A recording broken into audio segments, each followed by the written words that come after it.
हरियाणा की मनोहर लाल सरकार ने बीते साल यानी 2023 में जनता को सुविधाओं के साथ ही सूबे के विकास पर पूरा फोकस किया। वहीं नए साल में जनता को हितकारी योजनाओं के तोहफे के साथ ही नवाजने को लेकर मनोहर लाल सरकार संकल्पबद्ध है। बता दें कि सीएम मनोहर लाल के इरादे पारदर्शी तरीके से योजनाओं का लाभ प्रदान करते हुए जनता को सुशासन का एहसास दिलाना है। आज हरियाणा की जनता उनके इन्हीं प्रयासों की सराहना भी कर रही है। देखिए हमारी एक खास रिपोर्ट।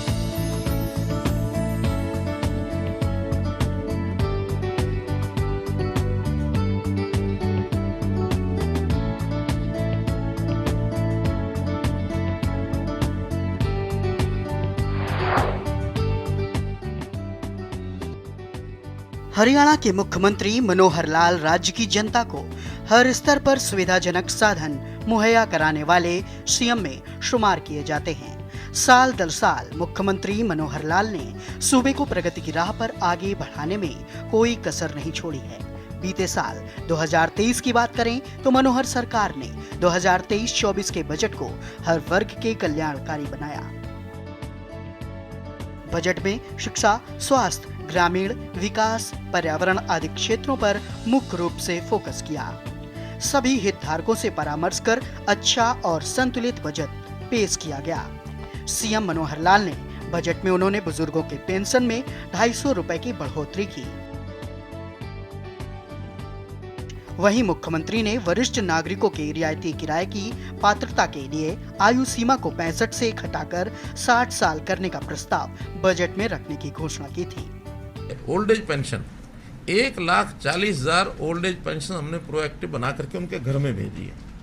अगर ये सिस्टम नहीं होता तो शायद वो भी धक्के खाते, वही दरखास्त और लेकर के दस्तावेज बनाते हैं दफ्तरों के चक्कर।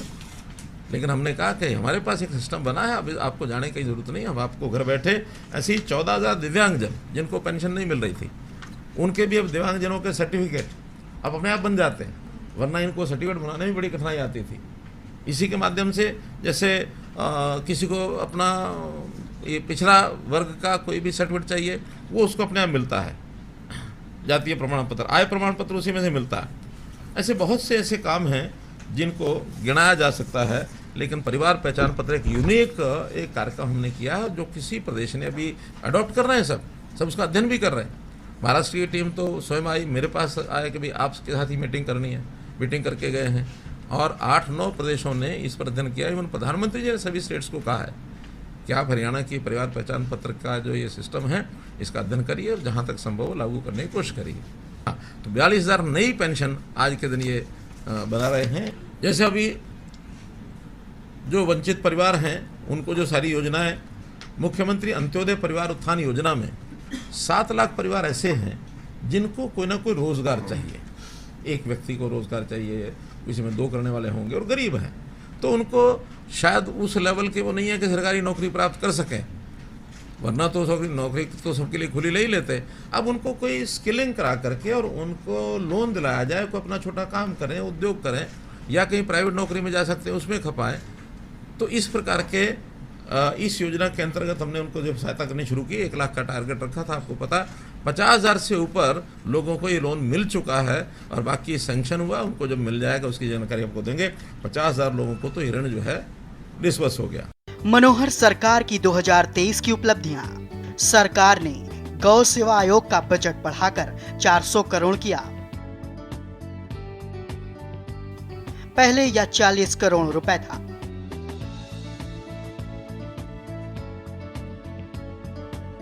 साल 2023-24 में 1 लाख घर उपलब्ध कराने का लक्ष्य रखा गया। मनोहर सरकार ने ग्रुप सी और ग्रुप डी के लिए 65,000 से अधिक नियमित पदों पर भर्ती की राह पर कदम बढ़ाया। मुख्यमंत्री कौशल मित्र फेलोशिप योजना पर फोकस। अनधिकृत कॉलोनियों को साल 2023-24 में नियमित करने का क्रम जारी। 1.80 लाख रुपए की आय वाले परिवारों के विद्यार्थियों को निःशुल्क कोचिंग प्रदान। 1.80 लाख रुपए से 3 लाख रुपए तक की आय वाले परिवारों के विद्यार्थियों को 50% अनुदान। सरकार का 2023-24 में चिरायु आयुष्मान भारत का लाभ उन सभी परिवारों तक पहुंचाने का संकल्प, जिनकी पीपीपी में सालाना सत्यापित आय 1.80 लाख रुपए से 3 लाख रुपए तक। गुरुग्राम में 700 बेड का अत्याधुनिक मल्टी स्पेशलिटी हॉस्पिटल। गुरुग्राम के अलावा 3 अन्य मेट्रो लिंक शुरू करने का लक्ष्य। वृद्धावस्था सम्मान भत्ता, विधवा पेंशन और दिव्यांग पेंशन सहित सामाजिक सुरक्षा पेंशन का ज्यादा से ज्यादा लोगों को मिला लाभ। नए साल की पूर्व संध्या पर विपक्ष को जवाब। बता दें कि मुख्यमंत्री मनोहर लाल के नए साल की पूर्व संध्या पर पंचकुला में हरियाणा विधानसभा द्वारा आयोजित राज्य वित्त प्रबंधन एवं बजट पर विमर्श कार्यक्रम में शिरकत की और पत्रकारों द्वारा विपक्ष कर्ज को लेकर उठाए जाने वाले प्रश्नों का जवाब देते हुए हरियाणा की आर्थिक स्थिति अन्य राज्यों की तुलना में बेहतर है। प्रदेश का सरकार राज्य सकल घरेलू उत्पाद के अनुरूप तय सीमा में ही ऋण ले रही है। वर्तमान में ऋण की सीमा 3.52% है, जिसे 3% तक लाने का प्रयास किया जाएगा। उन्होंने कहा कि हरियाणा सरकार जन कल्याण के लिए अनेक कार्य कर रही है। हर जिला नेशनल हाईवे से जुड़ा है। हिसार अंबाला के 2 नए नागरिक हवाई अड्डे ये एक निर्माण की स्थिति में पहुंचे कि धीरे धीरे यहाँ चाहे वो राष्ट्रीय डोमेस्टिक फ्लाइट्स होंगी या इंटरनेशनल फ्लाइट्स होंगी या फिर उड़ान की छोटी फ्लाइट्स है, उनके लिए भी पर्याप्त हमारे अपने 2 एयरपोर्ट हमारे अपनी जमीन पर हो जाएंगे। अन्यथा तो एक दिल्ली में है और दूसरा चंडीगढ़ का हमारा साझा एयरपोर्ट है जिसका उपयोग करते हैं। ये हवाई पट्टियां काफी हैं, लेकिन 2 एयरपोर्ट ये हमारे एकदम अपनी धरती पर हो जाएंगे। इसके अलावा ये तो 9 का मैंने बताया, इसके अलावा खेल है, व्यापार उद्योग है, लॉ एंड ऑर्डर है, सेना है, कर्मचारी हैं, टूरिज्म है और ये जो हमारे सत्याग्रही और जो हमारे हिंदी आंदोलनकारी, सब बातों को ध्यान में रखते हैं। मैं अब एक एक विषय पर अगर आपसे थोड़ी साझी करता हूं मैं, जैसे मैंने परिवार पहचान पत्र बताया, 71 लाख परिवारों का डाटा एक ही यानी सर्वर पर एक पोर्टल के माध्यम से हम उनकी सब जानकारियां ले सकते हैं। आज मैंने पर्टिकुलर कोई 2-3 कंडीशन लगा के डाटा निकालता हूं तो 1 मिनट में निकल आता है, इतने परिवार है, इतने मेंबर है, 1 मिनट में निकल आता है। कोई भी श्रेणी जिसकी हमको चिंता करनी, योजना बनानी है, फट हम निकाल लेते हैं। आय के हिसाब से, आयु के हिसाब से, व्यवसाय के हिसाब से, शिक्षा के हिसाब से सब चीजें निकल आती हैं। तो इसी प्रकार से जो योजनाएं और सेवाएं मैंने बताई हैं इसमें सरल पोर्टल में, उसमें से कुछ तो ऐसी हैं जो व्यक्तिगत काम से जुड़ी हैं या परिवार के काम से जुड़ी हैं, कुछ अन्य सेवाएं होती हैं डिपार्टमेंट्स की हैं। तो डिपार्टमेंट्स के अगर निकाल दी जाए तो व्यक्ति से जुड़ी और परिवार से जुड़ी भी 397 सेवाएं हैं और 45 लाख परिवारों ने इसका लाभ उठाया अभी तक। अधिक से अधिक विकास कार्य करवाए जा रहे हैं। सरकार की आय में भी हर वर्ष वृद्धि हो रही है और उतना ही सरकार जनता के कल्याण के लिए खर्च भी कर रही है। उन्होंने उदाहरण देते हुए कहा कि राज्य में वृद्धावस्था सम्मान भत्ता योजना के तहत वृद्धाजनों को 2500 रुपए प्रति माह की दर से लाभ दिया जा रहा है, जो देश भर में सर्वाधिक है। 9 वर्ष के 9 ऐसे काम या बाकी सारे कामों को इसमें बांटते हुए 9 कौन से काम हो सकते हैं, डिटेलिंग बाद में करूंगा। मैं उसकी 9 हेडिंग पढ़ता हूं। परिवार पहचान पत्र 1, दूसरा बीपीएल की सीमा हमने 120 से बढ़ा के 180 की है, उसके लाभ सबको दिए। बेटी बचाओ बेटी पढ़ाओ एक और सफलता का बड़ा विषय। मेरी फसल मेरा ब्यौरा जो किसानों के लिए बहुत एक बेस बन गया है उनके सारे समस्याओं के हल के लिए। चिरायु और आयुष्मान कार्ड लगभग 30 लाख से ऊपर लोगों को, परिवारों को 5 लाख रुपए का जो सालाना लाभ मिलना सुनिश्चित किया है।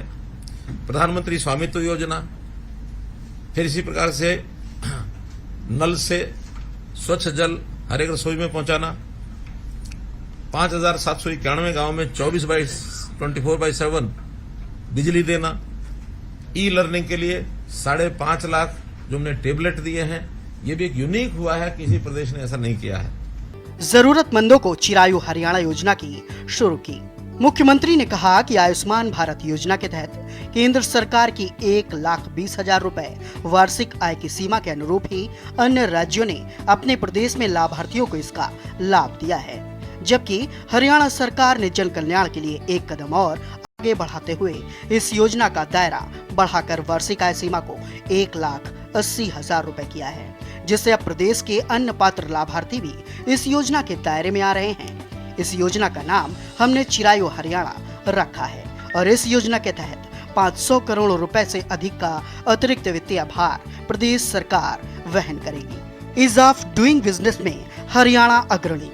मुख्यमंत्री ने कहा कि इस बार भी हितधारकों से बजट पूर्व परामर्श बैठकें की जाएगी, जिसमें विशेषज्ञों द्वारा विधायकों को बजट से संबंधित सभी बारीकियों से अवगत कराया जाएगा। सबका साथ सबका विकास की नीति पर चलते हुए सरकार व्यापारियों के कल्याण के लिए निरंतर कार्य कर रही है। राज्य में उद्योग व्यापार को बढ़ावा देने व व्यापारियों को कारोबार करने के लिए सुरक्षित माहौल प्रदान किया गया। यही वजह है कि पूरे देश में ईज ऑफ डूइंग बिजनेस में हरियाणा अग्रणी राज्यों में से एक है। एक मुफ्त व्यवस्थापन यानी कि OTS योजना का शुभारंभ। वहीं मुख्यमंत्री मनोहर लाल ने प्रदेश के व्यापारियों व कारोबारी वर्ग की GST लागू होने से पहले करों संबंधी अदायगी के मामले में समाधान की मांग को पूरा करते हुए आबकारी एवं कराधान विभाग के माध्यम से एक मुफ्त व्यवस्थापन 2023 OTS योजना का गुरुग्राम से शुभारंभ किया। इस योजना के तहत 1 जनवरी 2024 से 30 मार्च 2024 के तहत GST लागू होने के पहले 7 अलग अलग कर अधिनियमों से संबंधित मामलों में लंबित करों की अदायगी में ब्याज और जुर्माने में छूट के साथ 4 श्रेणी निर्धारित करते हुए करों की अदायगी की जाएगी। रविवार को मुख्यमंत्री मनोहर लाल दिल्ली से चंडीगढ़ पहुंचे। यहां पहुंचने पर मुख्यमंत्री पत्रकारों से मुखातिब हुए और नववर्ष 2024 की हार्दिक बधाई व शुभकामनाएं देते हुए कहा कि आने वाला वर्ष सबके लिए मंगलमय हो और सबके परिवार में सुख समृद्धि लाए। उन्होंने कहा कि प्रदेश सरकार इस साल पूरी तत्परता और पारदर्शिता के साथ जन कल्याण से जुड़ी सेवाओं को आम जन तक पहुंचाने की मुहिम में और तेजी लाएगी। प्रदेश भर से विकास कार्यों की काफी डिमांड आ रही है, उसे जल्द से जल्द पूरा करने का काम किया जाएगा। 22 जनवरी को दीपावली मनाने की अपील। वहीं 22 जनवरी को अयोध्या में होने वाले कार्यक्रम को लेकर मुख्यमंत्री मनोहर लाल ने कहा कि मंदिर बनाने का यह संघर्ष बहुत लंबा है। वर्षों के संघर्ष के बाद देश के लोगों की आकांक्षाएं पूरी होने वाली हैं। उन्होंने प्रदेश वासियों से अपील की कि 22 जनवरी को लोग अपने घरों में दीपक जलाएं और दीपावली मनाएं। 22 जनवरी का वो दिन आने वाला है जिसकी वर्षों से इंतजार है। उस दिन वही भाव जो भगवान श्री रामचंद्र जी अयोध्या में पहुंचे थे लंका विजय करके, और जब भगवान राम जी का आगमन अयोध्या में हुआ उस दिन की जो खुशी हुई होगी, मैं समझता हूँ 22 जनवरी के दिन उससे कम खुशी नहीं, उससे ज्यादा ही खुशी होगी। एक दिवाली, नई दिवाली हमको उस दिन मनानी है। व्यवस्था परिवर्तन का रहा कार्यकाल। सूबे की उपलब्धियों के मामले में सीएम मनोहर लाल कहते हैं कि हमने परिकल्पना की एक ऐसा हरियाणा बनाना है जहां खेतों में अनाज की भरपूर पैदावार हो, उद्योग का पहिया तेजी से घूमे, विश्व स्तर का इंफ्रास्ट्रक्चर, विकास के लाभ गरीब से गरीब आदमी तक पहुंचे। सीएम मनोहर लाल कहते हैं कि जब हमने सत्ता संभाली उस वक्त प्रदेश में निराशा, अवसाद, भाई भतीजावाद और क्षेत्रवाद का बोलबाला था। हमारा कार्यकाल व्यवस्था परिवर्तन, सबका साथ सबका विकास, सबका विश्वास, सबका प्रयास, पारदर्शी प्रशासन और अंत्योदय के सिद्धांत पर चल रहा है। पीएम के विजन पर अमल से जीवन में सुधार। प्रधानमंत्री नरेंद्र मोदी के गरीब से गरीब व्यक्ति के जीवन में सुधार लाने के विजन और पंडित दीनदयाल उपाध्याय के अंत्योदय के दर्शन से प्रेरित होकर सामाजिक न्याय, संपूर्ण विकास की अवधारणा पर चलते हुए हरियाणा में समाज कल्याण का नए युग का सूत्रपात किया गया। सरकारी सेवाओं में योजनाओं के लाभ घर बैठे मिलने सुनिश्चित हुए हैं। लिंगानुपात में हुआ सुधार। वहीं मनोहर सरकार में परिवार पहचान पत्र के जरिए 45 लाख परिवारों को 397 योजनाएं और सेवाओं का घर बैठे लाभ दिया गया। बीपीएल की वार्षिक आय सीमा 1,20,000 से बढ़ाकर 1,80,000 रुपए की है। सामाजिक सुरक्षा पेंशन 2,750 रुपए मासिक पूरे देश में सर्वाधिक कीज। 2014 में लिंगानुपात 871 था, जो आज सुधार कर 932 हुआ। डीबीटी के माध्यम 12 लाख किसानों के खाते में फसल खरीद के पीछे 80,000 करोड़ रुपए डाले गए। उच्च शिक्षा प्राप्त कर रही लड़कियां। मनोहर लाल सरकार ने प्रधानमंत्री के आह्वान पर बेटी बचाओ बेटी पढ़ाओ अभियान चलाया।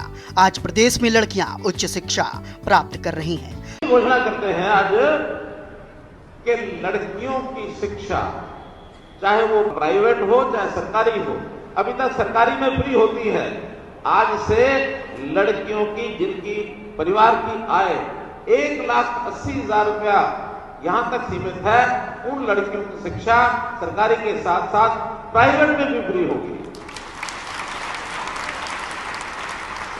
अगर प्राइवेट वालों को पैसा देना होगा तो सरकार देगी, उनको नहीं देना।